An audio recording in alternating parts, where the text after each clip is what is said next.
Welcome in to another edition of Hit That Line. The Legal Gambling Counsel is here. I'm your host, Zach Barry. Joining me, as always, full quorum tonight, Nicholas Carr, Ben Woodhouse, Austin Gray. Looking back at what we did in week 5, it was still pretty touch and go, but we're making some headway back. Nick had a good week after a couple bad ones in a row. Overall, 65 and 73, but Nick could probably give us an update on the units, but we are just a money line hitting machine each and every week. So we'll get you squared away on the win loss, but for now, man, we've been pretty good on money lines. Last week we hit Hawaii. We hit Oregon, we hit UVA. So it was a good little week for us in the ML section. All right, fellas, week 6. Um, I don't think what Nick might come back to it. We're not going to start Thursday night, Sam Houston, New Mexico State, but Friday night, the only ranked matchup we got here, we got West Virginia at BYU.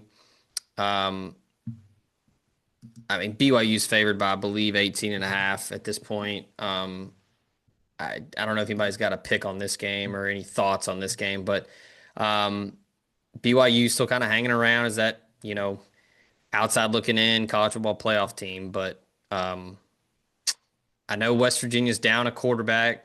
Nico Martial is getting a medical red shirt and entering the portal. I'd probably lean BYU laying the points here. I don't know if anybody else has any takes on this one. You said A ranked. really Is big BYU number. ranked? Yeah, the 23rd. BYU's ranked. Yeah, What are we doing? you sound like a hater, Austin. Yeah. I thought they By were the way, trash. They're yeah, I ranked. did too. By the way, up on the season, we're up plus 910 on money lines. If you bet $100 every time, you'd be up $910. Seems good. Yeah, at this point, Yeah, just follow my money lines. Don't, just do I not guess this, follow my picks. yeah, yeah. What did I hit? Plus 680 on Syracuse over Clemson. Yeah, we got a plus 680. We got a plus 320 in the same week. Yeah. We got a plus 475. Plus 600 earlier with USF early in the season. Those Plus are big numbers. 270. Yeah. Plus 230. We're doing all right. Doing all right. Sorry, that's as you were. And yeah, again, don't follow my up against the spread. It's been a rough. I've been terrible. I do think, and this is not us making excuses, so listener, just preface this with that. But I feel like this year's been a lot more volatile. There's a lot more parity. I think the portal era is catching up with some of these games where it's just a lot more exciting. Um, just playing fields being leveled a little bit. Not everywhere, but I mean UVA. I think that's a perfect example. Like Tony Elliott has worked his ass off to rebuild that program after like a legitimate tragedy. And then, I mean, it was just in the dumpster. And then now they've got a portal quarterback and they've got some dudes here and there, got some skill guys, and they just took it to Florida State last Friday. Does it feel like games are starting to mirror the NFL more now than ever? I Yeah. think this, by the way, I think that's a tragedy because I hate the pace of the NFL product. Like, I hate that they just play keep away until the last person with the ball kicks a field goal. Like, I'm not a fan of that style of football. I Yeah, know a lot of people are. I don't, look, I watch the NFL like everybody else does, but my point is just, you know what I'm saying? Somebody's going to win 24-21 in like 90% of NFL games or something. I liked that college had a lot more variety. A lot Hmm. like the Very. offensive approaches were different. You didn't play keep away. Like if you could put 60 on the board, you were going to put 60 on the board. I feel like that's changed this year. Like it's changed for Ole Miss. That game against LSU was like an NFL style coaching approach that Kiffin took. And look, I'm all for it if we win games. Don't get me wrong. I want to win. It doesn't matter how we win. But first half ran what? We had an 18 play drive first half Yeah. we are at 50 plays, 49. and salted away the game with 5 minutes left. Just didn't give them the ball back. I And mean, Lucas Carnero has the most field goals in the conference right now. He's not going what's the for it on last? fourth down as much. No, what's the last Ole Miss game where we ended it by a guy like essentially kneeling, like refusing to score? I don't mean the victory formation kneel. Oh my I mean gosh. like I never. Yeah, I don't remember one. it's been a I while. mean, the Georgia, I guess in similar vein, the Georgia game last year, he fell down after the interception, but Yeah, went on offense. Yeah, right. and there was still a good bit So of there, time left there, but yeah, yeah, there was. I need to see the possession numbers. It used to be that 15 possessions in a game was like very possible. Now I'm feeling like if you get two a quarter, if you get three and a quarter, you get the ball a lot of times. Like I Exactly. yeah. bet Yeah. possession numbers are down two or I would, three possessions in a game on average per team. and I would say on that same or like on that same note there in that same vein, I feel like not as many people are going like hyperspeed tempo. Like people are taking Mm-mm. their time. No, they're not. I think they're And picking their including us. spots. they're taking Yeah, stuff exactly. underneath too, taking 7, 8 yards, and they're taking. I bet the number of 14 play drives is up 40% Yeah. from Well, now to 3 years ago. think about how much slower paced we appear to be playing, we as an Ole Miss. We still lead the conference in explosive plays. Yeah. Hmm. We pick our spots though, you know. Um, I don't know, not to make excuses. I do think I've been slow to sort of pick that up in terms of, making picks against the spread because there aren't a lot of teams now if they're laying like, 14, 17, 20, 21 that are going to pour it on late. A lot of teams just play conservatively at the end of the game and take their 10-point win. When 5 years ago in college, man, if you were a 20-point favorite, you win by 30. You win by 33. Like Hmm. it's just the way the game was. Now, dude, Georgia hasn't covered a spread this year. They're over. That's crazy. Penn Yeah. State has not covered a spread this year. That's Um, crazy. These are good football And they teams. played the 20s now. Yeah. yeah, it's wild how there have been a lot of teams um that are still winning, like you said, Austin, like undefeated Hmm. teams that aren't covering. Just Yeah. because everybody's kind of okay with just getting out of the win.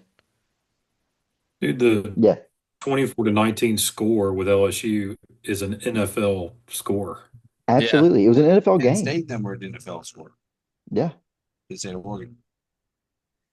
Yeah. What was that? Ah, 3-3 yeah. until what, like 8 minutes left or something? And then you had Yeah, both yeah. teams scored twice real quick. Yeah. Is History. part of this a product of, and I'm not trying to fit anything square peg round hole, but is part of this a product of just so much movement from team to team by players that you really don't even open up your entire playbook because you just don't have enough time to get the guys acquainted with all the play. Possible. Yeah. Taking Well, times for teams to mesh. yeah. Isn't the Dude, I thought think too some of that, it too. Go ahead, Nick. well, I was going to say offensive line plays bad. Therefore, if you're having to do different things with defense. I Yeah. also heard Kiffin on Herb Street's podcast today or show earlier talk about the fact that as soon as the play is blown dead and they wind the clock, he is in the quarterback's ear. Like Weiss is in the quarterback's headset, right? And at the same time, the defensive coordinator is in his linebacker's ear immediately. And he says, we're telling them stuff like, or he suspects that defensive coordinators are telling their guys like, hey, if the left guard's, shoulder is misaligned, or if he takes a half step back, it's probably going to be a counter. Look for the counter. While at the same time, Kiffin is telling his quarterback, hey, we're going to try to go off tackle here if we see them misaligned or if we see, one side unbalanced. So I think the chess match right up until, was it 15 seconds left in the play clock? Like, I think that's playing out in a way that it even doesn't at the NFL level. I think it's just, there are a lot of variables, portal, whatever, but it's interesting because it's starting to feel a lot more like NFL light. And I don't know that that's Mhm. a great thing, but Also, you said at the beginning of last year, you were talking about you want to take unders earlier. I remember you saying that. yeah, The 15-second thing. I don't necessarily know that games are going under more than they have been because obviously they've adjusted, but the tempo is slower because teams are waiting till 15. They're This year we haven't done it as much. Last year we did it with such regularity. We would Yep. sit in the huddle until 15 and then we'd break. So Yep. you still have 15 seconds to make adjustments and stuff, but the communication's cut off. And I wonder if they shouldn't cut up that to 20 or something like that. That's a long time. Yeah. 25 seconds to talk to your player. Yeah. And look, if you're at the games, you can hear Kiffin even after 15 seconds. He will whistle. You can hear his whistle all over the stadium. Right. He will whistle in to get the quarterback's attention if he wants to make an adjustment. So I don't know, Zach. We've completely derailed your BYU West Virginia conversation, but I was gonna say like my dad will tell me like after the game, like he'll tell me like, oh, you remember when this and this happened? He would say like that was a Kiffin whistle play. yeah, I'm pretty sure the Daquan Wright fourth down was a whistle play. Kiffin said that in his post game. He Okay. said he called that in after he got them in an alignment he liked. He whistled that in late. Yeah. Then they're like this the Yeah. whole time. Like Kiffin's like, stop. Yeah, Well, yeah, my dad said as soon as they snapped it, Kiffin put his arms up Yep. yeah. because they knew they had it. They knew they had him. I'm pretty sure the Caden Lee touchdown was the same thing because LSU only had two guys over there, Mhm. and he like whistled real quick and did whatever he does, and then they snapped it and they outnumbered him. Easy touchdown. Yeah. It's all right. You didn't derail anything because we're gonna have a good segue here. We're talking about people not covering. Kentucky at Georgia, 11 a.m. ABC. I might lock this in. Georgia's gonna beat the hell out of Kentucky. I'm pretty sure Kentucky's quit at this point. Um, Georgia's pissed after last week. Um, I think Kirby's gonna go for style points here. Um, and Georgia's just better, and Kentucky's just probably mailing it in at this point. Um, is Calzada playing quarterback or is it I Cutter don't know. It's a Boley? good question. I don't know. I don't think it'll matter. They're going a little 50-50, aren't they? Are they going? Okay, uh, that's even worse. Yeah. Yeah, I mean, not really much analysis here. I mean, I was pretty shocked last week that Alabama just took it to Georgia on the road. Um, I think DeBoer and um, what's his name, Grubb were just in their bag in that game. There's 2 years in a row where Georgia has had no answer for Alabama in the first half. But then the Yeah, second half, Kirby adjusts and Georgia gets back in it. I just wonder, I don't know what that's about. Like it seems like DeVore has been able to really keep them off balance going into the game. And then eventually Georgia's athletes and coaches, they catch up. But yeah. But yeah, I don't know if anybody else has a play on this one. I think Georgia's going to easily walk away with a win. I think they cover. Interesting looking at the total. I believe it's 48 and a half. Yeah, I mean, you could probably take an under here. I mean, I could see this being 40 to nothing. I mean, I think, yeah, to me, that's more appealing than the side. I would, if anything, like you said, I go under here. What is it, like 28-10 Georgia, 31-10 Georgia feels about right. yeah. Um, yeah, we don't have to spend too much time on that one because that one's just going to be a bloodbath. Got better internet in this room, guys. So Oh, you're good. Um, yeah, I mean, last week was a lot of fun. Separation Saturday was a good time. This week is not great. We can kind of pick and choose here, and then we can circle back to certain games that we like. Let's go ahead and get down to 2:30 ESPN. Number 9, Texas going to Florida. Talking about an underplay. I like the under here just because I think Texas wins just because of the defense. I don't see how Florida can do much of anything on offense. I mean, Texas's defense is number one in rush defense, and that's pretty much all that Florida's really been able to do this year. I can never remember his first name, but the ball kid, the running back for Florida, is averaging like 6 yards a carry. Mhm. I don't know if it's Damon Ball. Arch Manning is still trying to figure things out. I mean, this to me is like a 23-13 win for Texas, like maybe 23-17. I mean, it's going to be a gross game. A lot of defense though. If I was picking it, the total I believe is pretty low. Yeah, it's like 42, right? Yeah, that's dicey. Yeah.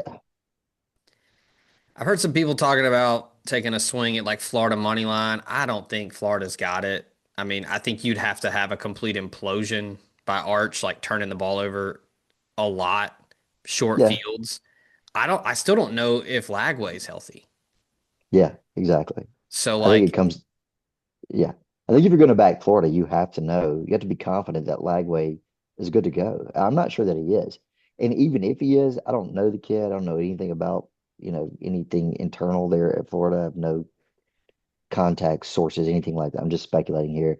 Even if he's 100% healthy, where's his head at? Like, is he on the verge of yeah, bailing, quiet quitting, like portaling? I don't know, man. I mean, the writing seems to be on the wall there. I say that, but look, let's say you beat Texas. Suddenly, maybe the season turns around for them. I don't know. This game's a complete stay away for me. I don't know that I can trust Arch on the road. I don't know how healthy Lagway is. Not just Lagway. Florida's defensive line has some injuries. I think they're missing a defensive back as well, starter. I think this is ugly. Like you said, it's like a 17-7, 24-7 type of game, 24-10, something. Um, I couldn't go under 42, even though I expect it to be low scoring just because in college football, crazy shit happens. But I think it's going to be boring as hell. When coming into the season, this was like a marquee matchup, and now it's lost so much luster. It's 2:30. Is this the ABC 2:30 Yeah, it's a game? 30. What did you say that total was? 42? the total, hold on, full It game, didn't have to be too specific. I'm not gonna, 41 and a half. I, There is a 42 out there, but I truly, I mean, this is one of those games where I would immediately, I'm like, man, it's going on under. Texas offense is not really humming, and Florida's defense is still pretty good. I mean, I guess Yeah. that's maybe the first thing to quit because you quit wanting to tackle folks. But I kind of think the defense is going to roll on both sides, and then I bet that thinking that, and it comes out and it's like, you know, 35-21 at halftime. You're like, how did I not see that? So it's not a game I would bet, but I really feel like this one's going under. I think it's going to be sloppy. I think it's going to be ugly. I could see Texas not covering because they can't really get anything going offensively. Because I mean, the Florida defense is, you know, pretty good. I think. I think that they're Yeah. yeah, athletes. they're solid. I I mean, at just one point late in the If game if against healthy. LSU, if they're healthy, if they're healthy. Now Yeah. again, LSU offense not great, but at one point late in the game, LSU had 123 yards. This is like 4 minutes to go in the fourth quarter. I mean, they had nothing doing at Yeah. home. Texas on the road and Arch Manning, I don't know. Maybe he starts looking like a Heisman contender. This ain't Sam Houston State. I'm gonna lock in Florida to cover Yeah, here. I don't hate that. okay. Can you get him a 7? Do we have a 7 out there? Is it Yeah, I got. 6.5? I'm seeing sevens There's with 7. multiple. Okay. All right. Yeah, Yeah. I see I a would lot of. like 7.5, but at 7, and this, I don't think Florida's going to win, but I don't think Texas is going to score. Like this is a game that I don't could either. finish 10-6. Yeah. Yeah, it could be 13-8. Yeah, Like, my biggest thing is talking about Lagway. Let's say he's playing at 75%. 75% Lagway is not running away from Colin Simmons or Anthony Hill no, Jr. And I mean the secondary for Texas is deep, experienced. And Florida doesn't really have any guys like any real go-to skill guys. So like if they can't run the ball, it I just don't see how Florida moves. Like they scored 7 against Miami. I mean, just absolutely are just atrocious against South Florida. You score 10 against LSU. You turn it, you throw 5 picks. I- Austin said the writing's on the wall for the team and for like maybe Lagway looking elsewhere. But I mean, I don't really know if it's any question if Napier's gone. I think he's gone. oh, I think so too. Also, This is an ESPN game, by the way. Yeah, Not yeah, even yeah. ABC. That's Bama Vandy. Can you imagine preseason? I told you that Texas and Florida is going to be the ESPN game behind the Alabama versus Vanderbilt, And that's which game I day, have a right? lock on that. Game It is day. Yeah. game day, and I got a Yeah. lock on that. Some people thought game day was going to be in Tallahassee this week Yeah. and made plans for it. Yeah. Probably should be. Speaking of 2:30 ABC, number let me make sure I get these rankings correct. Number 16, Vandy. Number 10, Alabama. Um, we have What's the line? we got 10.5. I'm I got gonna a lock lock on in it. Alabama Yep. here. I'm Yeah, doing I it. think this I'm doing it. I'm so, man, I hate to do this because like they're an This is upstart a kind of like quad we are. lock. We are. I'm tired of hearing about Vanderbilt because they beat South Carolina. Like, they're just not that good. They're not the 16th, but they're up to like 11 in SP Plus, and I get it. It's a computer system. It's not biased, but like, nah, not that good. They're not. They are getting a lot of mileage after beating some shit teams. Virginia Tech has quit. They quit during that Vandy game when they lost offensive starters. They beat South Carolina, who again, injury for Lenora Sellers in that game. Vandy probably wins anyway. I'm not going to say they weren't going to Sure. win, but you never know. Lenora Sellers is one of the most dynamic quarterbacks in college football. So who knows how that plays out? Like I think Vandy's fraudulent. And I think the fact that we're having to say that about Vandy is ridiculous. Like, Agreed. I They're think they're they're fortunately getting their next a four games are at Bama, LSU, Mizzou, and at Texas. So like yeah, we're gonna figure it out. Like if yeah, they're not fraudulent, we're gonna know. yeah, I think they're just getting Nick mentioned SP Plus. I think they're getting a big boost because Pavia's been really efficient. And they whipped Georgia State. When you beat a team by 49 in FBS, your numbers are going to go up. That's part of why Ole Miss is so high, is that they beat teams so badly sometimes. Yeah, they beat Georgia State by 49 points, and that boosted their SP Plus. I think they went from like 31 to 17 with that game, and that's not really how stats should work, but it is. So, all right, you got Alabama, who offensively converting nearly 54% of third downs, averaging well over 300 yards passing per game. I just feel like Ty Simpson is. I think a lot of this Heisman hype is very premature. I agree with that. Yeah. No doubt, impressive to go on the road at Georgia because that's a place that Georgia doesn't lose. Um, so I'm not taking anything away there, but I But think part of that is because there's nobody else. That's yeah, part of why he's getting yeah, it's default. But look, guys, let me remind you, Jalen Milroe fucking beat Georgia last year, and we all thought, media, everybody's hyping him as the guy, as a Heisman candidate. And then he completely fell off, like the wheels fell off down the stretch. yeah. The thing that makes this interesting, I know it's bad teams, but the efficiency of Vandy has been pretty impressive. 49 points per game, almost 500 yards. But I mean, three G5 teams, a 2-3 Virginia Tech team, and then you Yeah. just dismantle a South Carolina team that I swear every other week forgets how to play football. Yeah. Um, I know Vandy won last year, but Let's talk I about that. There's a little bit, I think people have memory hold how that game actually played out. Now, look, I was as elated as anybody to watch Bama lose last year. That was the week that we played South Carolina. After we beat South Carolina and Bama loses, we felt like we were right back in the national, title hunt or the playoff hunt. So I remember the game well. First of all, Milroe threw a pick six in that game that people have forgotten about, and also fumbled in negative territory, gave Vandy the ball in the red zone.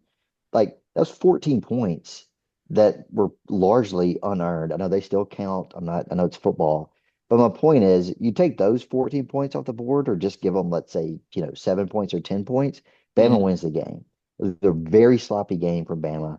They yeah, were not, they had just come off a huge win. Now I know Bama just beat Georgia last week too this season, But last year, I feel like that Bama team was way more undisciplined. I just trust this Bama team a little bit more in this spot. I also want to lock in Zach. What's the total? The total is You got a 55 flat. I got a 56 flat. Ooh, you got 55 and a half. I want to go Yep. over. 55 and a half. Let me go over 55 and a half. I think Bama gets into the high 30s here. I don't need much from Vandy. Um, I don't think Vandy can play keep away. I think they have to score to keep pace. I don't think at on the road at Bama, I don't think this is like a 20-13 game. I just don't see it. I think Bama's going to have it schemed up in the first half, much like they did against Georgia. I can imagine Bama getting, 21, 24, 28 in the first half. Yeah. I'm not asking for much in the second half from them. And I just need Vandy to get to like 20. Yeah, I mean, that's it's kind of my thing with this game. Like at the end of the day, there's a huge talent gap. I mean, who are we kidding? Yeah. The Vandy stuff is fun. I'm a big Clark Lee guy. I think he's done a remarkable job. For one, complete opposite about Diego Pavia. I've got so much Diego Pavia fatigue. Um, I'm taking medicine Still four can't times a day pass. for it. Yeah, I just think that the talent gap alone, and it's at Bryant Denny, a place where Alabama has been good, kind of no matter what, no matter who's coaching. Um, I don't see how this one's close at all. So we're all four on Bama. Is everybody taking Bama to cover? Odd lock. Are you Oh, taking dude, Bama to cover? we're Austin? cooked. Yeah. Yeah, All no right. lock. All right. Yeah, Yeah. Bama's cooked. We've got I might have to take Vandy outright just to even it out. there would never be a bigger shock to me in college football ever. No, there's no chance they can. Yeah, agreed. I'm talking like I would be less surprised if Ferris State went to Oxford and won than Vanderbilt beating Alabama Sans Saturday. chance.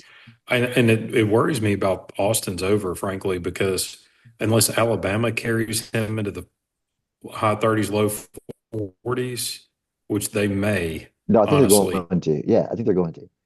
they're going. I have been an away fan in Bryant Denny in '08, which almost played well.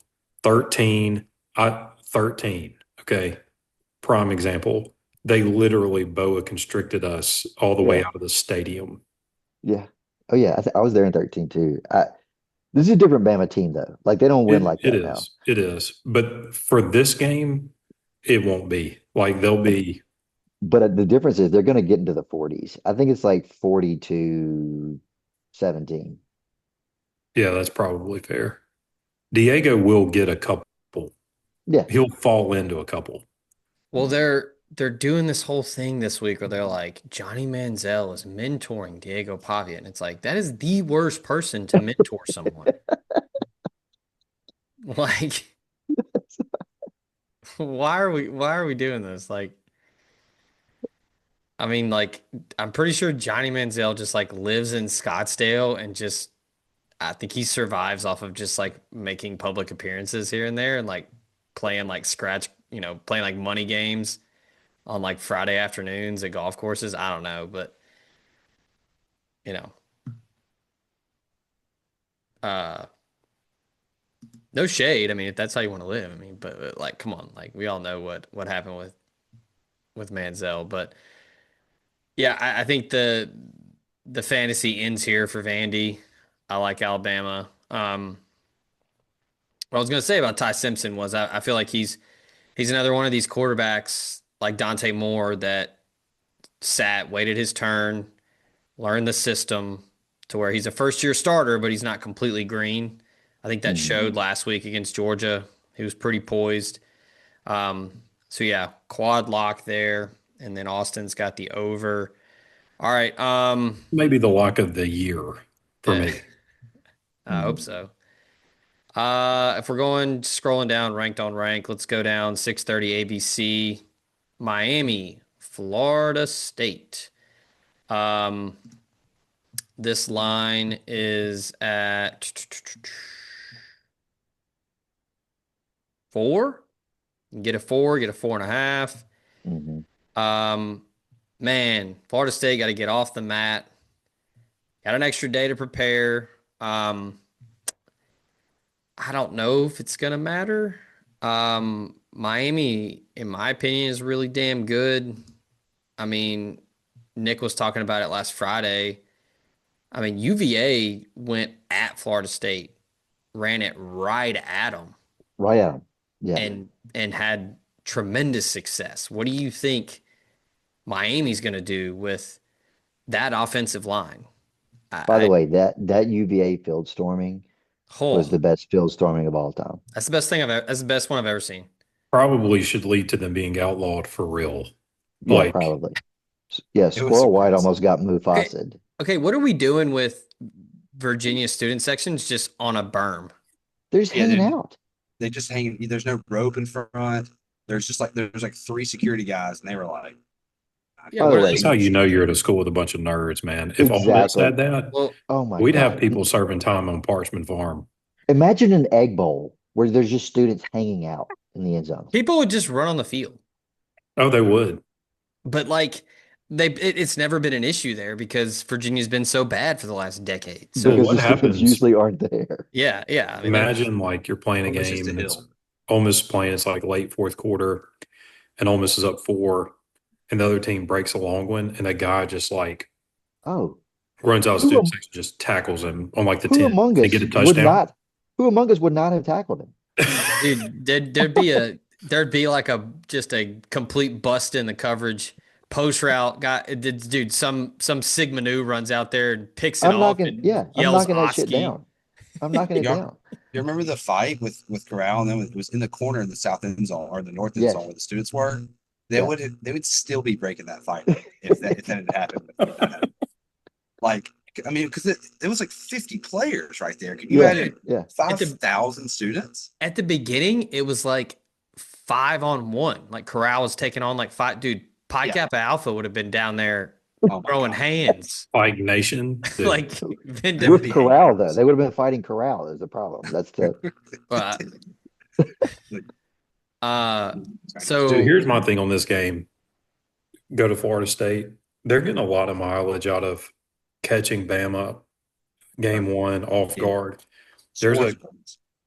there is a popular national recruiting analyst who is a big Florida State guy who always likes to mention that Ole Miss never plays good out of conference opponents. Let's look and see who Florida State's played. East Texas A&M. I had never heard of They them. were Is they that- were not called that's just they renamed the school. It's like Kingsville or something. that's a school that Blue Mountain State plays. Correct. Correct. It's Texas. Which Kent by the State way, too, right? I watched 2 episodes of that show. That show that's completely unhinged. That's I mean- garbage. It's just Van Wilder with football. Yeah. I mean, look, Florida State outgained Virginia last week, 516 to 440, had more yards per play, over a full yard more, lost in double overtime. I thought it was the right call. I thought he was bobbling the ball. Yes. Um, How was this controversial? I've seen takes on Twitter and elsewhere. Dude, it was not a catch. I Yeah. don't. Also, I mean, just Deuce Robinson, just catch it. Yeah, just catch the ball the first time when it hit Yeah, you he in had the the chest. whole length of the end zone to do it. Yeah. 10 full yards. So Castellanos though played well. The passing offense is 10th in like adjusted yards per pass, but it's just 59th in success rate. There's been a lot of drops. There's not really been a lot of breakout dudes in that wide receiver room. But like Castellanos will bust some. He'll get some big ones. And he's been great in Malzahn's offense, man. I underestimated the degree to which he fit Gus perfectly. I mean, Yeah. I thought he was pretty dynamic at Boston College, but Gus has really taken him to another level in terms of his ability to be a dual threat and, Yeah. pop one occasionally over the top. You talk about NFL style college games. Miami's going to call this like an NFL game. Absolutely. Defense for Miami, though, number one in adjusted yards per play. I mean, They're good, dude. They're Ruben good. Bain's getting like Heisman hype. People are like, everybody here in Nashville is talking about the Titans need to draft him with the He's first. a monster. He's awesome. Um, I don't really think the home field advantage really means anything. I know that it'll be hype. It's a huge rivalry. It hasn't been as big as it was in the 2000s, but I'm laying them. I'm laying the points. It's I think it's pretty sharp. I think home field here is worth something. In this game specifically, I think it's worth something. I mean, it'll be probably pretty similar to the environment they had for Alabama. Like, I don't know that Florida State against like Boston College, I'm not sure their home field is worth a ton. But I think in this game, it'll be, they'll be pretty hyped. Um, I just think Miami's so much better on the lines of scrimmage. I've been banging the Miami drum since like week 1 or week 2. I think they're maybe the best team in the country, maybe the second best team in the country. I like them, I think, at virtually every position against Florida State. I don't Hmm. really see an edge anywhere on the field for Florida State. Where I do see an edge is on the sidelines. I think Florida State's got a far superior coaching staff, or at least head coach. Mario Cristobal is good for at least one what the fuck moment a game. And I Yeah. feel like if you're going to play an NFL style, like Zach said, and I think they are, Miami is going to play kind of a slow pace pro style. That that lowers your margin for error. So let's say Beck throws a pick and you're up 13, you give Florida State the ball, they drive down and score, suddenly the cover's in jeopardy. I don't know. I just if I gotta if I gotta make a pick here against the number, I think I'd lay them with Miami. Um, I just don't really trust Cristobal, and Miami's style of play is not conducive to covering large numbers. And this isn't a large number, don't get me wrong, but I just dude, I mean, I could see something stupid here like Miami 24-21 or something. Yeah. Well, I think it's a must-win game for Florida State, as weird as that sounds, just because of how bad the ACC is. And I think at 10-2 Florida State with a home loss to Miami and a loss on the road to Virginia, or even just them taking a second loss here, puts them squarely behind the eight ball for the rest of the season. I mean, if you look at their schedule, they they don't have another good win to get. Now that Clemson's bad and they have to go on the road there, and Clemson will get up for Florida State that week. Okay. Um, I would think that Florida State gives their best effort. I don't think it's going to be enough, just because, like Austin said and Zach, I mean, I think Miami could be the best team in the country, certainly one of the best 3 or 4 teams in the country. And there are 3 teams that if Ole Miss were to finally make the playoff, the 3 teams that are not in the SEC that I would not want to run into are Miami, Oregon, and Ohio State. And it probably in that order. I would rather honestly play Ohio State as Miami right now. And I just think they're going to be too much. It's just a stay away for me, just given the spot, rivalry, that whole deal. It's a tough, it's just a tough game to pick. And you got to think that Florida State's gonna even be more ready, um, given the loss to Virginia. And keep in mind, and this may or may not matter, who did Miami play last week? Anybody? Were they off? I think they're They're, off, weren't they? they're on the bye and they have a bye next week. What? Wow. Yeah, Okay. See, I was going to say, well, Florida State had an extra day to prepare technically because they played Friday night last week, but with Miami on a bye, that man, and a bye Hmm. next week. I think they're going to be blocked. And Austin, you mentioned, yeah, I'm sorry. no, no, I'm done. I'm done. You mentioned Cristobal like having just kind of go brain dead once a game. So does an AP. So I went back and saw some stuff today. They're playing LSU. It's late in the game. They should be in the 2-minute offense. They were in a 4-minute offense essentially, with 4 minutes to go down 2 scores. They get the quarterback up, get under center. He'd check. He'd send his tight end out wide. He'd move it back in. They'd snap the ball with like 16 seconds on the clock. It looked like it was the middle of the third quarter. And they ran at one point. They ran 3 consecutive like 4 yard passes to the tight end. They're like midfield. My point is that I'm not sure he knows where he is at all times. I just Napier is that guy as well. I kind of think that Napier's not in this game. This is Florida State. Wow. Wow. Either way, I think that Miami's just so much better of a team. That was Napier should have won the Texas thing earlier. So sorry. Napier is an idiot. Cristobal at times struggles. They've kind of moved past that. Though. Cristobal's. I mean, I think they moved past it in that game earlier against Notre Dame when everyone's like, "Here comes Mario Cristobal," and then it didn't happen, right? And I think also having the bye week next week too. If Miami's not going to be locked into the game, if they're going to be locked into one game all year, I thought this. I'll say this, a number to think about for this game. 46.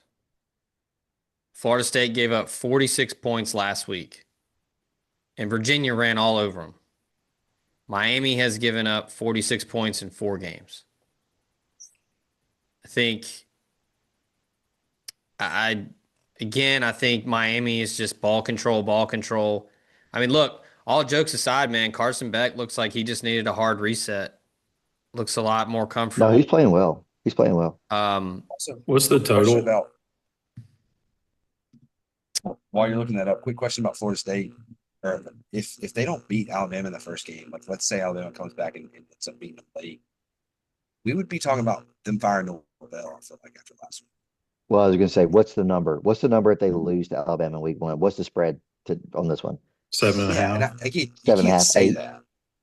You can't say like, well, what if they just lost the best game of the season? Of course, other than that, how's it play? Yeah. But like, if they had, we'd be talking about like, this is them again. They can't beat anybody. They just lost to Virginia. Miami's gonna come in here and stop a hole in them. Like, they would be staring at it. And I just did Norvell get that much better, or did they catch Bama sleeping first game?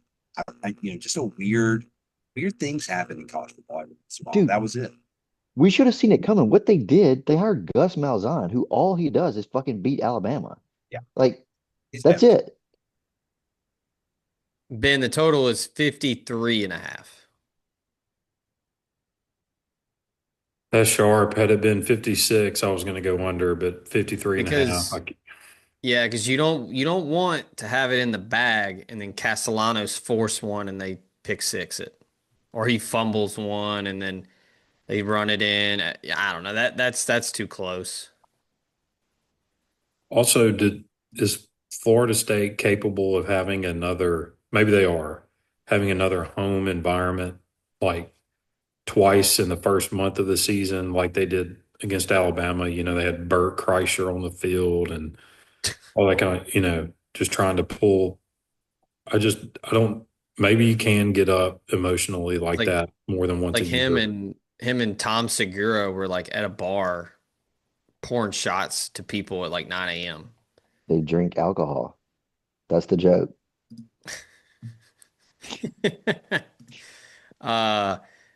I don't know. To me, this is kind of one of those like just don't think about it too much. I'm just laying the points. I think Miami's just the better team. I feel like Virginia might beat Florida State twice this week.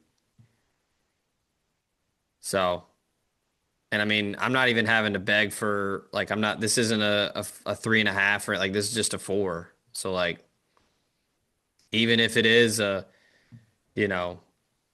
27-21, still got it. So.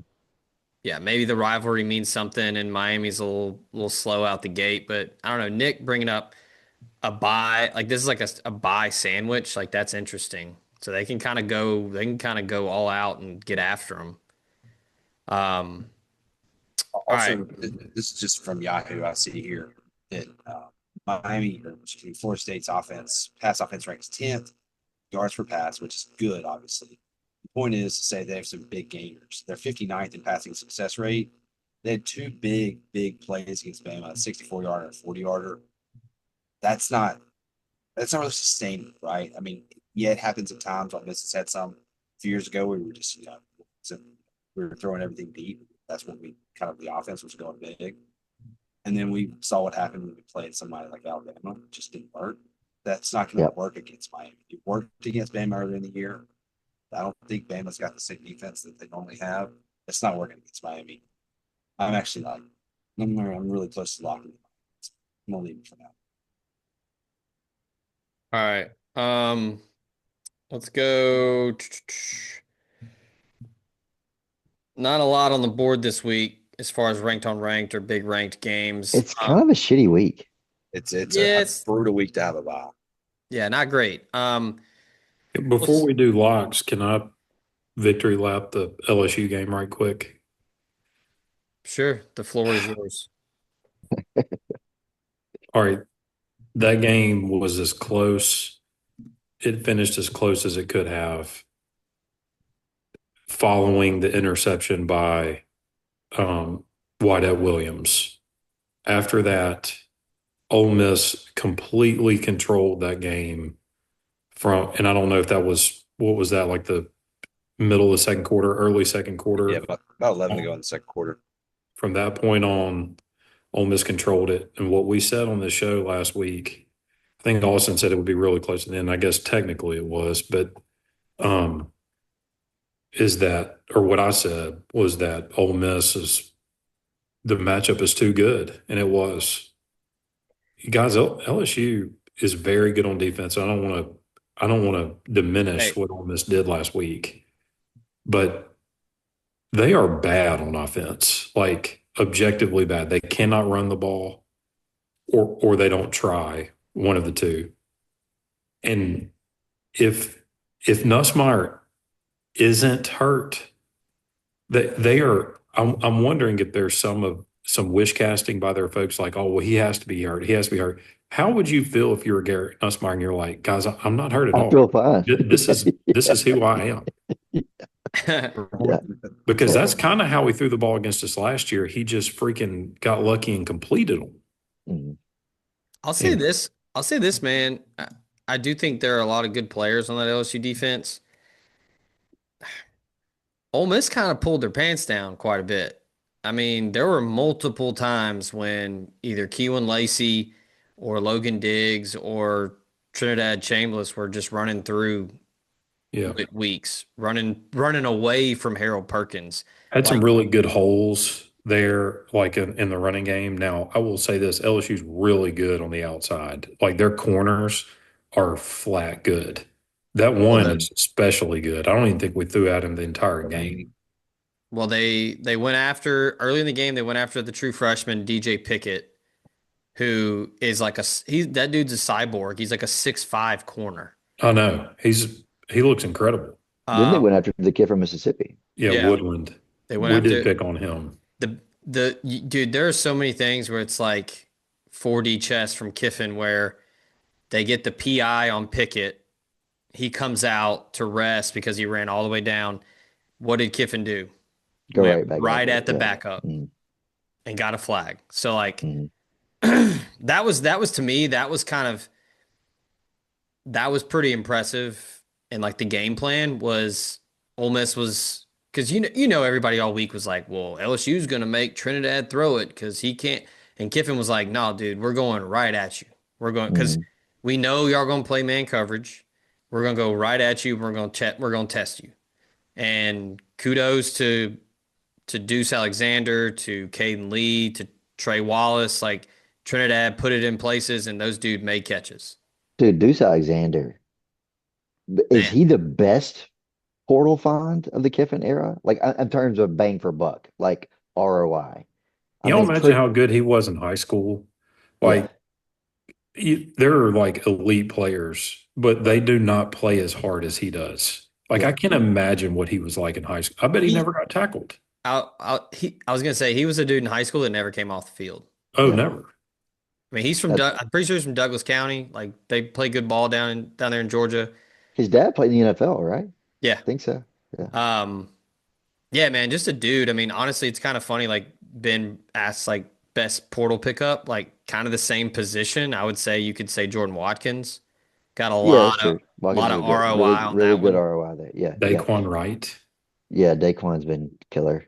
Yeah. And maybe I should put it this way, in terms of what you were expecting versus what you got. You know what I'm saying? Sure, yeah. like we in the offseason, we were talking about Stribling and Trey Wallace. Again, both very good receivers. I expect Stribling to continue to contribute and Traylon Wallace. Ray. Yeah, we were talking about those guys. Deuce Alexander was way down the list on guys you were excited about and expected to contribute immediately. Hmm. And instead, dude, like he's like maybe the MVP of the receiver room this year. Yeah. Yeah. Um, I think a lot of it gets lost, but secondary continues to play well.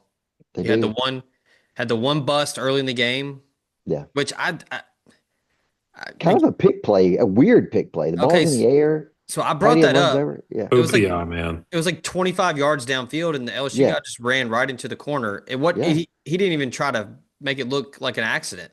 Right. Williams Doesn't should like have tackle. intercepted it, but I That's think that the ball was so poorly thrown Yeah. that he completed it. Like he had turned around and was running with the receiver who ended up stopping to catch the underthrown pass. Had he played the ball, he would have just picked it off. But had he played the ball and it had been thrown correctly, it would have been a touchdown.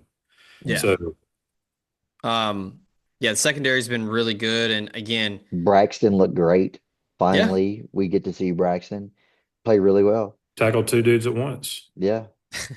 yeah. I That mean, was crazy, actually. He just Yeah. blocked yeah. it. That was Tony The Connor.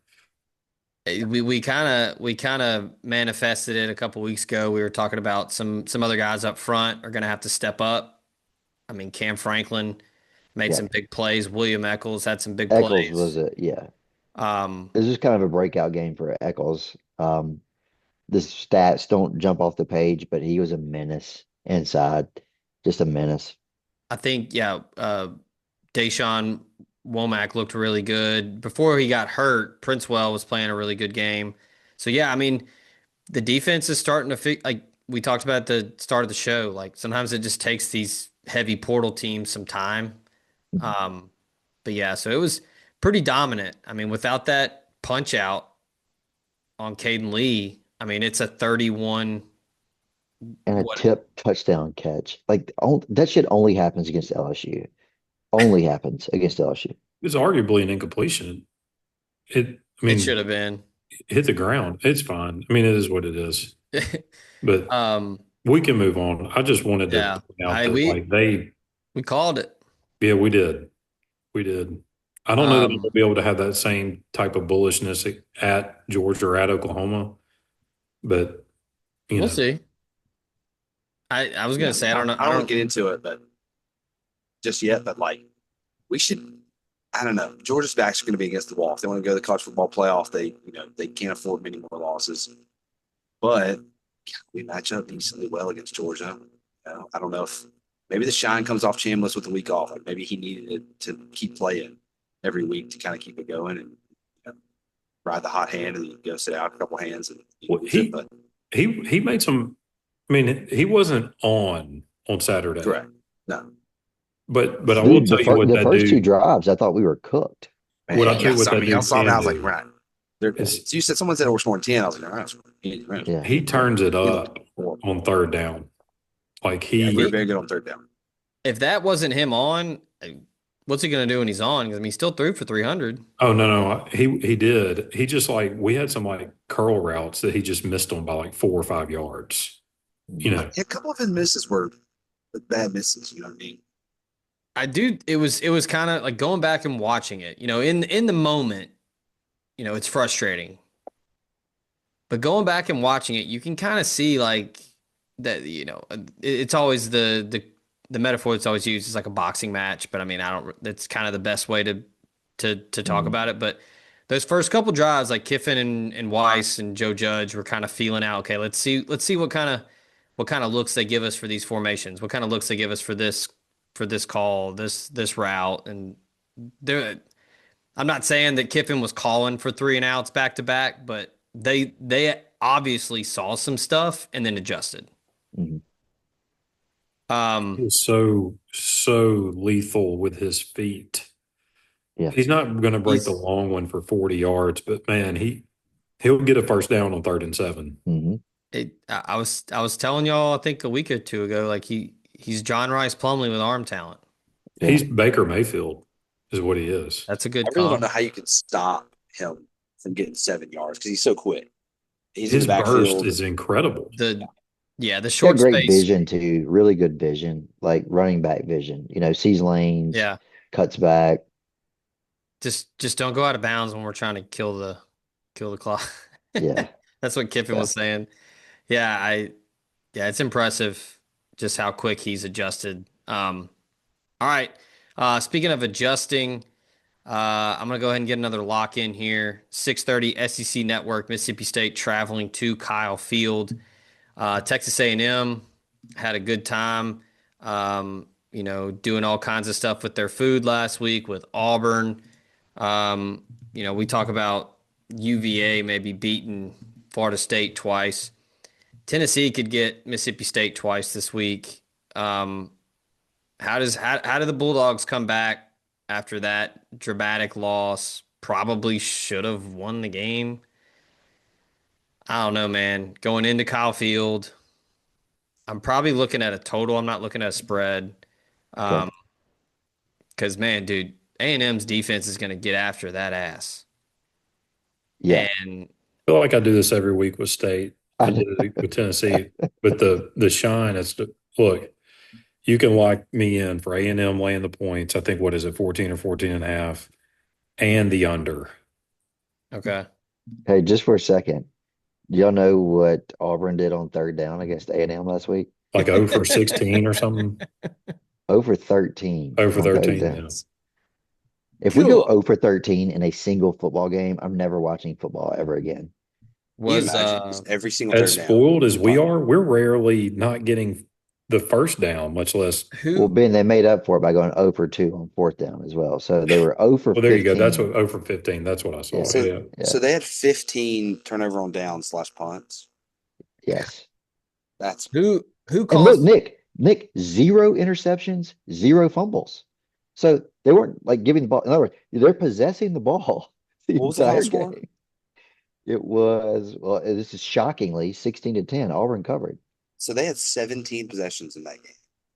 Yeah, That's amazing. Wait. Didn't Auburn score on defense? Oh, they Yeah. may have. or no, they got a pick and got down to like the 2. That's Yeah, how they right. scored. Yes. Yeah. So who calls plays on third down? Ken Austin. That he Well, needs firing. I'm just being honest. Or reallocation of I think it's resources. Yellow Fella this week or last week. It was I Yellowwood? think that Fella. Yeah, I think that Auburn's got better players than State, but I do think that State's coaches are better. Like Levy is a better Yeah. game caller than Hugh Freeze for hold on sure. just a second. Oh, Wait. yeah. Jackson Arnold last week threw for 125 yards. Yeah, but A&M is good. And State kind of owns them ever since they've been in the, or I say That's owns them. true. They're like 50, No, they're like yeah. 50% clip, and State has been god awful the last few years. hmm So they had a big winning record before their coach died. So anyway, so Did you I'm know not that? laughing that he died. I'm just laughing that Of course not. Yeah, we're not. Yeah, Of course not. It's the MSU has everybody leaned relax. on that crutch. he was Yeah, was he it's not the going ref- to get fired? It's Like the it, refrain from State fans. That's what we're Yeah, talking yeah, he's about. that's it. Like, Yeah, I'm not laughing because of that, but I just don't think they've got the horses to go to play that game against Tennessee to overtime, then to get on the plane Thursday, fly to College Station, and keep this within 2 scores of A&M. Well, I mean, in 2 back-to-back road games is tough too for State. You know,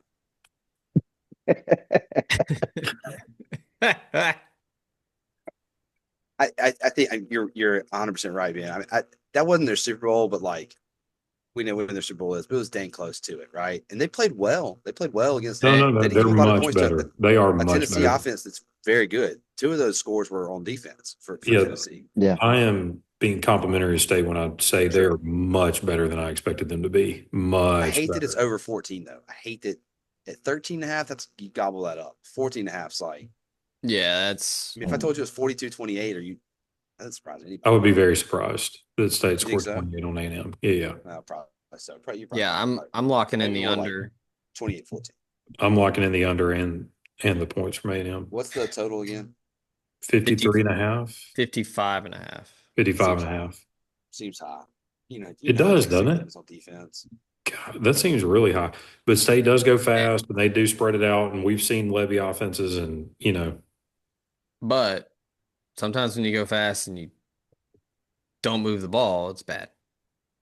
Obviously.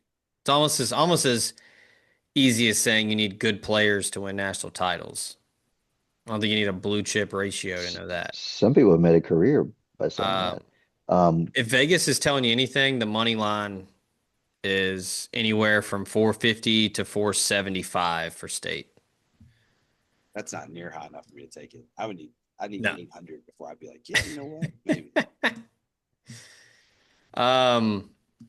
Yeah, that's kind of it this week, folks. I mean, there are other ranked teams playing, but we're gonna have to get down in the mud, get our hands dirty this week. If we're I ready got a to, lock here for us. okay, I was gonna say let's go ahead and move into getting I'll our I'll hands start dirty. it hot. Penn State last week, tough loss to Oregon in overtime. They're minus 24.5 against UCLA, who is just terrible. Just terrible. I mean, they're awful. Penn State will probably have as many fans, if not more fans, than More. UCLA will at the Rose Bowl. I mean, UCLA they got nothing going for them, and I don't think it's like there's a manhood game where they eventually step up. They've stepped up. This is it. They got nothing. They're firing. I don't know. They already fired their coach. They're firing all their players. Like, this is a terrible team. They're reassessing the football program out at UCLA and like the resources that they're allocating to it to see like how they need to stay in the Big Ten. I mean, they're terrible. And Penn State's going to start pouring it on teams because they've got to, right? Because they've only got really one or two more big games this year. They're going to lay it on UCLA minus 24.5. That was me. Like I was hammering, like hammer Penn State. Yes, agreed. I thought about liking this too, largely because Franklin knows the number. That guy knows the spread. He tries to cover every game that Penn State can cover. This will be like 48-10 or something. Like, he's going to try to embarrass UCLA. Shellacking. Yeah. Tickets are $36, by the way, at the Rose Bowl to see UCLA Penn State. Like that. I mean, I know it's a big stadium. I get that, but like, still, that's the state of UCLA's program. That there is no state of UCLA's program at this point. I mean, and Penn State, by the way, they have Ohio State and Indiana back-to-back weeks later on. That's their whole schedule, right? And they've got to win one of the two, and they know that. So they've got to win out and then win one of those two games, and they're in the college football. All right, I'm gonna stay while the iron's hot. I'm gonna strike here. Western Kentucky at Delaware. Over. This one's weird. Western Kentucky opened as a favorite and then moved the Blue Hens direction. Wrong team favorite here. I'm not buying it. I'm laying the 2 with taking the 2 for Western Kentucky. The Maverick McIver kid at Western Kentucky, he's starting to heat up a little bit. Got 11 touchdowns, scoring 35 points per game now. I saw this 58% of the handle at DraftKings is on Western Kentucky, in which case, when 58% or greater majority is on a road underdog against the spread, 132 and 113 since 2022. So I'm just kind of looking, this is kind of a helmet game for me where I'm like, okay, Delaware, Western Kentucky, like not that Western Kentucky's, a wagon or anything, but I'm taking the tops here. I think the Maverick kid's going to get it done. It's up there in Delaware, Nick. Look, if this is a helmet game for you, you picked the wrong one here. UD's got the helmets. The helmets, yeah. They've got a Michigan helmet, but with a lighter blue. It's even better somehow. If Western Kentucky does the chrome red thing one, what do they call that? What do they call that guy? The blob. I don't know. The topper mascot? Yeah, I don't know. Yeah, topper mascot. That's a good one. Big red. Aesthetically pleasing. Just big red. All I know is that Delaware's quarterback's name is Nick Minacucci. I thought you were going to say Nick Biden. Yeah. He's getting a business degree and he's working in that family deli afterwards. I mean, that is certainly a name. That's a Minakuchi. brutal name, man. I've got a lock. How did someone write that down back in the 1700s on their card? Showed up at Ellis Island. You know what? Minakuchi. Come on now. Minakuchi. That's what Epstein got in trouble for, was Minakuchi. She. If you're on Ellis Island, you say that they're like, "Can you spell that?" And they're like, "Nah, just give it your best shot." Minakuchi. I need to get Yours. I need to get this and go so I can get to work. Minakuchi. All right. I'm going to go to Arizona and I'm going to lay 20.5 with the Wildcats against Oklahoma State Cowboys. They're so bad.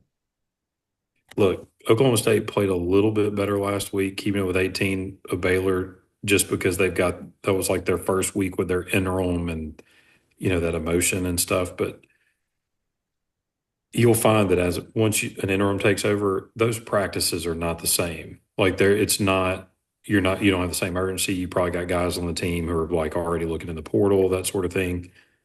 Wait, did they already dismiss the interim because of like an altercation on the sideline with a dude? Wait, really? I think I saw that. This is news to me. But Like a safety was pissed and he like went after the guy and the safety got booted and then even better. the interim's gone. You're on Gonna the lay right 20 side. and a half You're on with the right side. Arizona. Yeah. I mean, a team that lose their head coach as that season goes on. Look, what happened? Think about 2011 Ole Miss. Houston had been fired. They let him coach the rest of the year. LSU was taking knees on like the 3-yard line with Dude, 7 minutes to go. when you're on the road and it opens at 16 and a half and then it moves to 20 and a half, buddy, Yep. that ain't it. Yep. All right. This is the same Oklahoma State team that like could not cover 20 against UT Martin, Burnaby week 1. And Yeah. lost to Tulsa outright. Yeah, should have lost it outright. All right. You got one? Speaking of running it up, Nick mentioned that with Penn State. Notre Dame plays Boise this week. I don't know if Boise can hang with Notre Dame on the 20 and a half, but I suspect they can at least score 20 points, which I think will be enough to get us over 63 and a half. Notre Dame is incentivized to score 50 points a game for the rest of the year. They're going to have to get into the college football playoff. We saw what they did last week against Arkansas. Look, Arkansas's defense is bad and they quit. Their effort was abysmal. But guys, I text y'all, Notre Dame was faking punts in the third quarter, Oh, yeah. up like 30 points. Yeah. That's not going to stop. Like they're going to pour it on if they can. I don't think Boise can stop them. I think this is like 48-24 Notre Dame. They may not need Boise to get in the. I mean, they may get in the 50s by themselves, like they did against Arkansas. Yeah. I got one. I got another one here. Let me hop in because I think I'm going behind. You are. Eastern Michigan goes to Buffalo this week. Eastern Michigan 1-4, but looking at their schedule. I mean, they've played some team. Okay, other than the loss to Long Island, they've beaten Louisiana. They hung with Central Michigan. They put up some points on Texas State. They put up some points on Kentucky, and who gave Buffalo 10 points at home? This Buffalo team's terrible. They've lost to Troy. They've lost to Connecticut. They beat Kent State. Congrats. They did nothing against Minnesota, and they've beaten St. Francis, PA, and they're shutting their program next year. So Buffalo's -10 at home. Give me the points, right? I want Eastern Michigan getting those points in the MAC. These MAC games that are on Saturday still early in the year, they get a little funky later in the year. Midweek, it's cold and stuff, and if a team doesn't want to be there, they'll just get smacked. But I think Eastern Michigan, I might actually pick this game as a money line as well. But I'm definitely taking them plus 10. Hell yeah. Man, that's good stuff. All right, staying in the trash can here. Um, I had to run off a couple raccoons to get this one. Colorado State at San Diego State. Uh, I am taking the Aztecs and my man Sean Lewis. Just a quick little bio blast on Colorado State so far this year. Scoring a whopping 19.4 points per game. Just 17.4 points um, on what opponents typically allow per like points per game, effectively statistics. But like San Diego State's defense only gives up 13.4. So that would mean on that half of the calculation, Colorado State would be expected to score 6 points flat. Um, I like Sean Lewis. His offenses are always fun. He was the guy, if you're not familiar with Sean Lewis, he was at Colorado the first year with Dion. Innovative guy, fun. This is the stat that jumped out to me. Listen to this. Uh, Mountain West Conference favorites of more than 4 points on Friday nights have gone 54-3 straight up since 2016. So, I mean, I think San Diego State's the better team. Colorado State hasn't been the same since Bradley Van Pelt graduated. So I'm going with the Aztecs. Let me double check and make sure this line hasn't moved. Oh, I can get it 5.5, even better. All right. Yeah. Aztecs minus 5.5. That's a Friday night game. If you're wanting to dial into that one. I got one. I want to take Sparty against Nebraska at plus 11.5. Can I get 11? Hell yeah. Yeah. Look, I think we have enough data at this point to be able to call it on Dylan Raiola. Like the kid's not fucking good. I don't understand what the hype is about. Like he's an average quarterback, decidedly average quarterback. I trust Michigan State. They're a well-coached team. Childs is a decent quarterback. I just think they have enough horses to make it interesting. I don't know who Nebraska is to lay this number to any confident Big Ten team. It's crazy. I mean, their home field is decent, but this is like a 2 or 3 o'clock kick, I think. So you're not Mm-hmm. talking about a crazy night environment. I just this is Nick Marsh. I think is going to play for Michigan State. Really good wide receiver. Yeah. Somebody's going to have to explain why Nebraska is laying double digits to anybody in the Big Ten. Yeah. I mean, I don't know what's worse, watching Nebraska's offense or Dylan Raiola cosplaying Patrick Mahomes. It's so cringe, man. It's so bad. The fact that he continues to just be like, I don't know what y'all are talking about. It's nuts. Dude, Like the quarterback everything. spirit finger thing he does now when he's waiting on the call. It's so bad. Nick, you got any more? You ready? I do have another one. Let me find it again. It was Air Force is going to the Naval Academy. Under. And well, you think that, and perhaps it still goes under. I don't think Air Force is bad. Air Yeah. Force's defense is bad. And I Their guess the defense is counterpoint, bad. the defense is good. And the counterpoint is like, yeah, but they're facing an offense that they see all the time. Correct. And they're facing a much better version of it, right? They, if I had to guess, they probably struggle stopping their own offense in practice. And they're fixing to face that way better. At Navy, it's minus 11.5. Just kind of looking back through their stuff. When one team is better than the other team, there's some beatdowns in this Rob. It was 34-7 last year. There was like a 51-14 on there a few years ago. Again, when one team is a lot better than the other one, they struggle to stop it. Yeah, there's some 16-13s, some 13-10s in there. But this is not that. This Air Force team is pretty bad. I don't know how much I love the Naval Academy this year, at least in the football field. And I think they're gonna off the field. Minus 11.5. Yeah, minus 11.5. Um, That's 2 touchdowns, and these guys don't kick field goals, right? So you're telling me you think it's going to be within 10 points? I don't see that. Before I forget, Austin, and for the listeners that are gonna tail him here, you can feel pretty good. Nebraska is 7-15-2 against the spread at home in its last 24, and just 3-10-1 against the spread in its last 14 games as a Big Ten favorite. Yeah. It's a Why, crazy number. why is it so big? I don't understand. I'm not saying Michigan State is good, but Nebraska win by a touchdown, you're fine. Comfortably Yeah, covered. yeah, absolutely. Um, real quick, I'm just gonna put this one on the board. I don't really have to say much here. I absolutely love. Oh, real quick, Nick, I was gonna say it's not your Chance Harridge Air Force Falcons anymore. Hell Um, so. I'm gonna lay the 4.5 with Rice at home. I love Rice going full triple option. FAU's just kind of trash. Um, yeah, going with the Owls at 4.5 at home. This is owls on owls, right? Yeah, Yeah, they all talons on sit down. talons.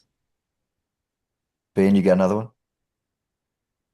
Last one of the spreads. I'm gonna lay 17 with SMU against What? Syracuse at home. Syracuse's backup quarterback was bad. Hmm. And SMU's they're pretty good. They have talented players. Now, you know, I don't think that I don't think they're like SEC good, but this is one where I'm going to take Rhett Lashley as a interviewing for his Arkansas Yep. head Yep. coaching job, Hmm. and Well, he's but going to take he's every opportunity to run it up on Syracuse. well, but he said that he's not interested. So Yeah, surely he's not. that's how it works, isn't it? Yeah. No, that's a good call. Yeah, this is a job interview game for sure. And yeah, Angeli's out, um, which is it's a bummer because Fran Brown had them. I mean, they were fun, so that sucks. And he's not great, but like the Ricky Collins kid, the backup is mobile, so maybe I don't know. He gets a little excited back there, throws you some picks, Ben, to get SMU some short fields, but that's it's a big number, but I think it's a good pick. I've got a money line before we continue. Yeah. I'm going to take Purdue Ah, a lot. I was thinking about that one. plus 300. Yeah, Purdue Hey. team's not bad. I Purdue like team's that not one a lot. bad. No, dude, they're Illinois well just got a big coached. win. Mhm. Yeah, yeah, Great I like But spot that. for like Purdue. other than the USC game, the one talented team that Illinois played, they got beat 56-10 or whatever Yes, it was. smashed. Yeah. Yeah. And look, just if you're new here, these money lines, like we've been really good at them, but these are, we're clearly taking some swings. So, Yeah, um, you're gonna lose probably more than 50%. The hope is that you hit that 300, Hmm. or you hit yeah, that 640 like we did earlier in the year. I mean, we're definitely less than 500 and just straight up money lines because we're taking the long shots, obviously. I got So I one. like that one good. Give me Cincinnati minus 1.5 against Iowa State. I think Iowa State's probably the most fraudulent top 25 team in the country. When you look at What their about resume, Vanderbilt? or Vanderbilt, yeah. Yeah, Uh, okay. You look at their resume, though, Iowa State's resume just continues to get worse and worse with each passing week, and somehow they keep winning. They got me last week. I was against them. I had Arizona. They absolutely smashed Arizona. At some point, Iowa State is losing a fucking game. So here's as good a spot as any. They're on the road at Cincinnati. Cincinnati's laying 1.5. Basically, just win the game. Cincinnati's actually kind of competent. I'm not going to tell you they're great, but they're 3-1 on the year. They got a senior quarterback, or at least a veteran quarterback. Um, Decent coaching staff. I mean, nothing crazy, nothing elite or exceptional. They just play kind of average football. And I think Iowa State is a team that, against a competent opponent on the road, like I think this is where they slip up. This is a game that they can lose. Apparently, they're really banged up too. Iowa State is going into the game. So, like, just give me a 3-point home win here for the Bearcats. yeah, that's a good one. All right, I've got Um, un, go ahead. undoubt. You got No, go. this is a money line. So if you have a spread, go ahead. Um, I hate this week, this whole It's year. it's, it's a bad It's a card. trash week, man. Just from a game perspective, but also from a board perspective. go ahead with your money line. I'm thinking of a couple. All right, I looked at the board and I said, who's the worst team on the board? It's UMass. I'm taking UMass plus 450. What? All right. They're at home. I know, but this the thing is we throw stuff at the board and see what sticks. They're at home to Western Michigan. Okay. UMass, the last 2 weeks, they lost big to Iowa and they lost big to Missouri. I don't think that Western Michigan has the horses that Iowa and Missouri have. Okay. I'm not going to get into what UMass did the previous week when they lost to Bryant. The point is that we have to throw something at the board. This is a long shot. Plus 450. Western Michigan's not great, right? They're 2-3. They're going on the road to UMass. I mean, if UMass is going to win a game, why not this one? It only gets harder for them. I guess they also play Kent State the following week, so maybe that game. But plus 450 for UMass. I don't really have any other analysis other than to say Western Michigan's not good enough to be minus 550 at anyone really in FBS. I just want to note that Nick said the Western Michigan Broncos don't have the horses. Yeah, no, that was Objectively not true, horses. Nick. They don't have the horses. Not the Minutemen. Minutemen use the Broncos. But again, Western Michigan, the last 2 weeks, they've beaten Toledo by 1, and then they whipped up on Rhode Island, who's an FCS team. You talk about not having horses. That's Rhode Island. So prior to that, they lost 38-0 to Illinois. I just, long shot here. Yeah, I like that. I really want to go after. I really want to believe in Baylor, but I don't want to get tripped up with some false hope there because K-State looks like it's about dead. Yeah. And Avery Johnson gets worse by the day. Got another guy that gets unjustified hype every year. It's great hair, man. If he had one more year, he'd be getting Heisman high preseason. I mean, it's just he and Rayola would be co-favorites next year.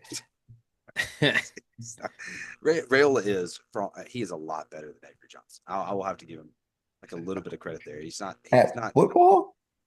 He's not Patrick Mahomes. Rayola isn't, but I think he's better than Avery Johnson. Think? He throws the ball better than Avery Johnson. No shit. Don't tell him that. All right. I'm struggling to even find money lines this week. Like I know. I put it on the board. I'm gonna go ahead and throw it up there. UVA money line plus 210. I don't hate that. I kind of one of those like weeks though. You don't think Chandler Morris can get it done? Yeah, no, I mean I love that. I'm not in love with football. Doubting Chandler Morris. I've got one. It's a little small one, but I like it. I think this dude's a really good coach. New Mexico on the road at San Jose State. New Mexico's somehow a dog. I don't understand that at all. New Mexico is actually like kind of interesting, kind of good. They got Jason Ed. Don't say that. That's the most ridiculous thing said of all the things they're good. They're 3-1 this year. They're going on the road and beating a Big Ten team. Like, name another G5 team with that resume. plus 2.5. Yeah, give me the 110 on the money line. They went outright. All right. I've got a money line for y'all. That's a sick one. The sickest money line on the board. North Carolina. That's a bad pick. I made that mistake earlier in the year. Save yourself. North Carolina plus 540 at home against Clemson. Yeah. And this is another buy spot too, right? Double buy. Like, did North Carolina come off a buy and they have a buy next week too? Yeah. I think I would quit watching football if I was a fan and my team went buy. That sounds horrible. That's terrible. In a 27-day span, you play one football game. There was a year in the late 90s or early 2000s that Ole Miss's week 1 was a buy. It was a buy. Yes, absolutely remember that. Absolutely was. I think it was like, it was late, like 99. It was like late 90s. It was like, what was somebody fat fingered the schedule? They're like, damn it. Who was the SEC commissioner before Mike's Live? Was it Roy Kramer? Yeah. That was like proof positive that Ole Miss was slanted against us. We played 11 straight. Back when you just had one bye. Yeah, no, that's fine. We opened up the year with a bye. I'll never forget that. It's like, what? I need to go back. Okay, I got a good ACC matchup here. Duke's going across country to Cal. Cal 4-1, and doesn't make any sense. Their loss is a 34-0 drubbing by San Diego State. San Diego State, yeah. I don't think, and they're Sean Lewis, baby. 2-0. They're 2-0 when they're playing Power 4 opponents, but they're 0-1 when they're playing San Diego State. I don't necessarily think Cal's going to win this game. It's a 3-point spread. It's a very small money line. Duke's going to cross the country. I don't think they're great. Plus 130. I'm taking it. I'd love it if it was higher. Obviously, this is just kind of Cal could actually beat them because I don't know how good Duke is. It's a 9:30 kick, right? So it's a little bit of a body clock, and that's a long, long way to go. Body clock. Wait. Oh, Cal. What'd you say? Cal's hosting Duke plus 130. Plus 130. Okay. That's as good as I can get it. And That's a it's good only a pick. 3-point spread. The That line's game- just like 2, so you might as well take Cal outright. Yeah, that's That what I'm thinking. that Cal Boston College game last week was fun as hell. It's a good game, yeah. JKS was out there slinging it. All right, one more. Let's go to Atlanta. James Madison at Georgia State. Dude, Georgia State got absolutely blasted by Vandy. Got 70 points put on them. Teams playing at home in conference games and coming off a blowout loss by more than 45 points are 47 and 74 against the spread. The number is 19.5. Give me the Dukes. JMU is 27 and 13 against the spread as a favorite since 2020. They're still good. I mean, they're solid. Like, they're not awesome, but I They mean, hired Bob Casey, right? From yeah, 3-1, 1-0 on. JMU was a wagon a couple of years ago. Dude, we rode them every week. They were so underrated. They wouldn't have finished last in the SEC East. They would have gone like 4-4 in conference play. we got it on the ground floor there too. Like people were not Yeah. talking about James Madison like week 2. Like This was with like their good Ukwu and Mhm. Juice Wells Juice transferring Wells. away. yeah. Yeah. James Madison's 4-0 against the spread. So like, yeah, even though like, I mean, JMU could win this game by 30. Yeah. Georgia State's bad. So we got Nick's got 2, Ben's got 2, Austin and I need one more money line. I got mine. Slim pickings this week. Go ahead. Well, I say that. Yeah, let's do it. Wyoming. I think there's some weather in the forecast this week. It's in Laramie. Elevation. We've got UNLV coming to town. Dan Mullen, no doubt, is already fielding calls from ADs in the Southeastern Conference No to doubt. try to get interviews. So his team's reward is to go to Laramie, Wyoming this week in the rain at altitude to take on a team who's just going to bruise and batter you for 4 quarters. Give me the Cowboys plus whatever I can get. Yep. 155. Dan Mullen's not fielding calls. He is making them. That's probably exactly right. Yeah. Yeah. All right. Arkansas. Yeah. I'm taking a real big shot here. Well, Florida, Florida. it's not that big. South Carolina. Yeah, because I feel like Potentially. Beamer might be going to Virginia Tech. He's just going to buy a new 4-year lease, Stay ahead of the make posse. money before, stay ahead of the mob. Ross Bjork it. Last one for me, Houston money line plus 350. Ooh, I like that one. Texas Tech's quarterback is supposed to be back, but I wonder if McGuire holds him out. The backup was pretty good against Utah. Like that game was already in hand, but he still Is played. this in Houston? Yeah. Yeah. He still played well, but I don't know. Weird spot. Tech's good though. They look are good against Utah. Houston's 4-0. Connor Wegman still in college. He is playing for Houston. Playing pretty well. Yeah, Houston never sucks. No. Like it's like Memphis in that if you don't come and play and a couple bounces go their way, you're going to lose. Look, I think Okay. coaching advantage here is to Houston. Hear me out. Listen to this. If Texas Tech can get through this week and beat Houston, you've got Kansas at home, Mhm. then At Arizona State. at Arizona State. After that, it's Oklahoma State, Kansas State, BYU, UCF, and West Virginia. Dude, it would be our luck to make the playoff and have to play Texas Tech. Oh, I mean, I would love it. Oh, me Out too. in Lubbock, Me too. But 7-10. yeah, like either go to Lubbock or play them like at the neutral because like when we make a bowl game, we play the same four teams. Exactly. I will say real quick on Lubbock, a mea culpa here. I was told by a buddy that Lubbock is actually at 3,200 feet. Yeah. Yeah. The It's more you West know. Texas, dude. A couple weeks ago, I said that the elevation was like the sand, like it was at the Yeah. floor, but actually got keeps- some elevation. As you go west, it just slowly inclines up to the Pacific Ocean. I was just thinking of like watching Friday Night Lights and just how damn flat it looked everywhere. But Oh, it's flat. they got some mountains. It's just not like South Louisiana. Yeah. All right, we good? I'm Yep. tapped. Yeah, this What was a terrible year. this is Like, quite the exercise. Maybe this is the get right week. speak it into existence. Maybe we just needed to Yeah. get it. Hey, if anybody can get it out the mud, it's this podcast. All right.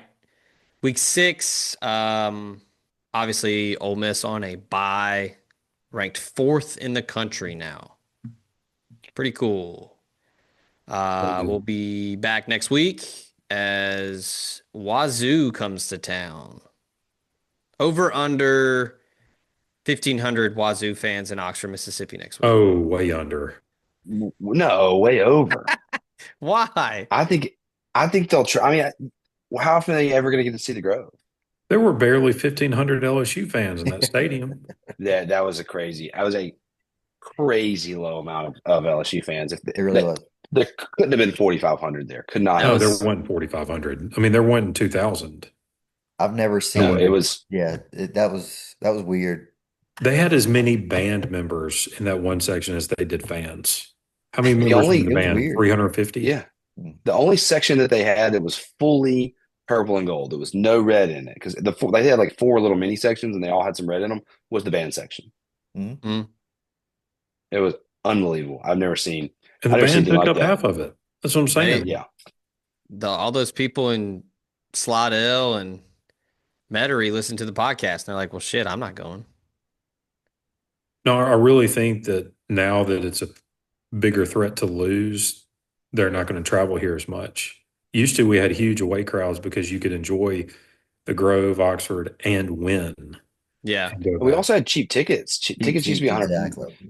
$75. You could get in, and now the cheapest ticket you could buy through Ole Miss last week was like $160. So if an LSU fan comes late, and there was very few of those. Most of them were in the twos. I mean that especially the ones that were left. But yeah, you used to could come up here easily for $100, and you could sit on the sideline. Right, you go down to Baton Rouge, you pay $50. Yeah, you're sitting 400 feet in the air. Yep. It's a different ballgame now. Tickets are more expensive. They're not wanting to come up here, And also the other road games got more attractive. You added Texas into the league and Texas A&M and stuff like that. They're TV's just not. better. Yeah, it's a combination, but it was unbelievable, unbelievable. I've never seen them travel like that to Oxford ever. I've never seen them have less than like 7,500 people. Yeah. Oh, Yeah, dude, it's it's actually- really even- loud in there when they're doing, the third down Chinese bandit shit, and it's Mhm. usually loud in Vaught Hemingway with Yeah. it. It was not. Dun, mean- dun, dun, and then- Yeah, that exactly. used to be loud. Yeah. There weren't even like people from like Hattiesburg and Gulfport that pull for LSU that made it up. Did Southern have a game? How is Southern doing? I actually think kind of forgot about them ever since they got shellacked first week against State. Yeah. But Let's see. Southern Miss. Good God. What conference are they in now? Sunbelt? Yeah. That's right. SBC is what they're calling it now. 3-2. yeah, One- not bad. 1-0 in the league, though. Beat They'll Jacksonville make a bowl State game. last beat Jacksonville State last week like a drum. Yeah, they're gonna make a bowl Yeah, they'll game. make a bowl game. Oh yeah. I look, As long as Rick Cleveland doesn't think that they're on the same level as Ole Miss, like I'm fine with Southern being fun. If they make a bowl game and State somehow sneaks into a bowl game at 6-6, it'll be talk about how The what a big year it three. was for Mississippi football. The big We three. could be called. It could be college football playoff and but they could be playing each other in the Independence Bowl, and there would be an article about success in Mississippi college football. The big three. Ole Miss Yeah. could win the national championship, and there'd be bowl games made and be like the headline will say something like Rebels win State and USM on the upswing. It'll say like state champs, and it'll just say Ole Miss wins Natty. Southern Miss wins Independence Bowl, and Mississippi State wins Liberty Bowl. It's like Yeah. and just like you're just like champs in all caps. Bowl, wish that was- I wish that bowl was lying. champions. God, Charles Huff got there and he was like, God damn, this is it. Like, I guess I'm eating at McAllister's 4 times a week. All right. That'll do it. Week 6. Hit that line. The Legal Gambling Counsel vows to make a valiant effort this week and march back towards 500. We're gonna get back. We're gonna get back. We got a lot of picks on the board. I'm hoping to see a lot of green on the spreadsheet on Saturday. Everybody enjoy your bye week. Get rested up for Wazoo and then some fun home games. So for Austin, for Ben, for Nick over there, I'm Zach. Appreciate y'all tuning in. Until next time, we out of here.